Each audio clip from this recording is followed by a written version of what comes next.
बंगाल में अकाल पड़ा और अनाज की बहुत कमी हो गई, तो बोला गया कि देखो आप जो नॉर्मल जो प्रैक्टिस है आपके उगाने के, जैसे भी आज तक उगा रहे थे उससे तो हुआ नहीं, आपके बच्चे मर रहे हैं और हजारों लाखों लोग मरे थे उसमें, वो इतिहास कहता है।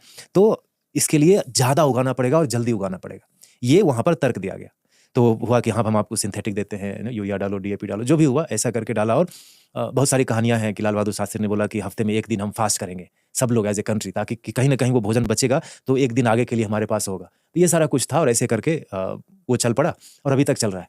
अब जब ये इलेक्ट्रॉनिक मीडिया, सोशल मीडिया सब सामने आया, जब बातें अंदर की निकलने लगी, तो मुझे नहीं लगता कि कोई भी इस देश में कोई प्रबुद्ध आदमी है जिसको ये नहीं पता कि वो सेकेंड वर्ल्ड वॉर चल रहा था उस वक्त।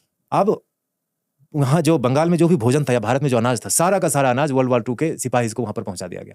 क्या बात कर रहे हैं? और लिखा हुआ है किताब में कि you guys are breeding like creepers, you are worth dying. अब बंगाल में अकाल, वन ऑफ चीजें प्रकृति में नहीं होती।